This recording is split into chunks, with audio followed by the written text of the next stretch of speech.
Good morning, Mr. Mertz, Board of Trustees, David Halliday, faculty, parents, family, friends, and most importantly, the class of 2015. Now, please keep your arms, legs, heads, and other various appendages inside the vehicle at all times. Ever since I was a little kid, I've always had a vision of speaking at a graduation. In kindergarten, none of us could really speak. In grade school, we were not better. In 8th grade, it was Joey Rento, and now, well, I guess 4th time's the charm. When we first came together at HRA, our hormones were running high, and many of us had braces.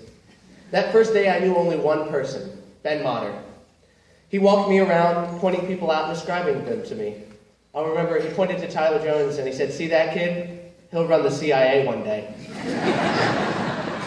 He then pointed at Peyton and Nicole, and he said, "They can swim well," which I now know to be a complete understatement.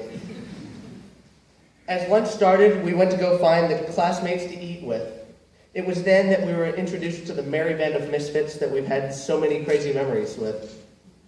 As that year went on, we began to tell each other stories from 6th and 7th grade, like the time someone fell asleep in Mr. Jenkins' 6th grade science class. So we got everybody out of the room, turned off the lights, and moved the clock up. So when the student woke up, they thought it was like 7:30.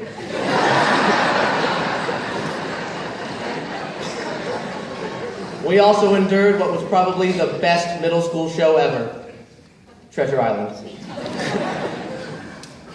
In 8th grade, we made new memories. Who could forget the Halloween dance that brought the first appearance of the shower costume from Karate Kid? Or in the 8th grade formal, where we all wore masquerade masks that made us look like we belonged in Heath Ledger's Joker crew from The Dark Knight. As we continued into freshman year, we broke the carnation record, selling 14,526.267 carnations, while studying for Mr. Alfred's quizzes on Roman emperors and why Nero and Caligula were so important to society.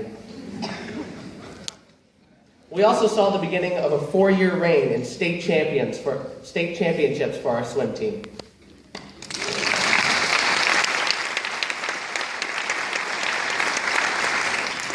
Only to be outdone by possibly the best class trip ever, as we developed teamwork and strategy skills as we shot each other with souped-up laser pointers as laser tag. Sophomore year. What do you call a fake noodle? That's right, ladies and gentlemen, I'm talking about noodles and noodle night. But it also brought the appearance and the symbol of social mastery, the iPhone 6. That year brought another great class trip as we traveled to the Outer Banks of North Carolina, where we learned there's nothing like flying a kite on the largest natural sand dune on the East Coast. Unless it's causing NASCAR-worthy drafting and crashing while go-karting at Motor World.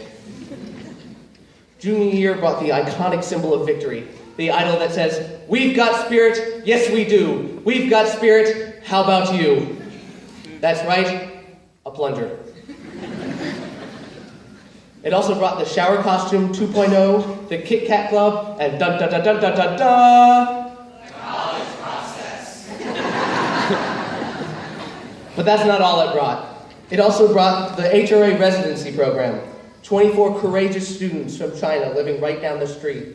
These students, and now our classmates and friends, sit on stage as the first of many residency students who will graduate with us. We've been privileged to see the wonderful artistry of Evie and Chloe, to see the superb photography of Shuing, to hear the amazing music that comes from Jay and Ken, and learning the ever-important lesson from Ben Pam, that sleep is important, so get it wherever and whenever you can.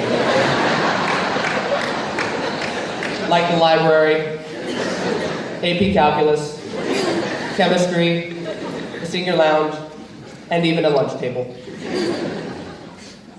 Senior year has brought a lot of fun, from mud fights and no bad vibes in the caves below cow-pie-filled fields in Bridgewater, Virginia on the senior trip, to all the athletic signings and our college acceptances. We grew closer than ever, whether it be due to elegant cakes in the lounge or sticking together through our classes, and the realization that the end is near, and there is light at the end of the AP exams. As we look at our past, our minds wander towards the future.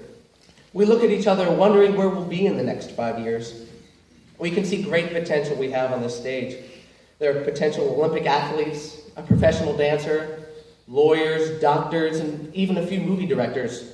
But that's only a few. Maybe one of us will aspire to become an astronaut. Maybe that guy who fires chickens at airplane windshields. There is so much in all of us we have yet to discover. Some of us already have an idea of what we want to do, and others have no clue. But that's the next journey. What college will do, it'll take the stuff we don't know, add the stuff we do, put it in a test tube, shake, put over an open flame for 2 minutes. After the particles settle, we might just find our calling. Who knows? Someone could decide that they want to change the youth of America. Someone might want to travel to the unknown parts of the world. And I'd be willing to bet there's at least one of us on stage right now thinking, hey, that airplane firing chickens at airplane windshields job sounds pretty cool. As our time comes to a close, please allow me one more obscure 80s reference that hopefully you will recognize. It's from a song called The Logical Song by Supertramp. At night, when all the world's asleep, the questions run so deep for such a simple man. Won't you please, please tell me what we've learned? I know it sounds absurd, but please tell me who I am. The lyrics speak of looking back at everything we've learned. We ask someone else to make sense of it all and tell us who we are. But there's only one person that can tell us who we are, and that is ourselves. As we continue, like my hero Buzz Lightyear once said, to infinity and beyond, don't forget the memories we've made and the moments we've shared. Whenever you hear Shepherd's Geronimo, think of the Akua bike. Think of growing oysters. Think of building a center for autistic kids. Know that the past 5 years of our time together has helped determine who we are today and will shape who we will become tomorrow. I sincerely like to thank my classmates for selecting me to honor our class here today. And please allow me to end with another quote. This one is from noted author and poet Carl Sandburg. I'm an idealist. I don't know where I'm going, but I'm on my way. Thank you.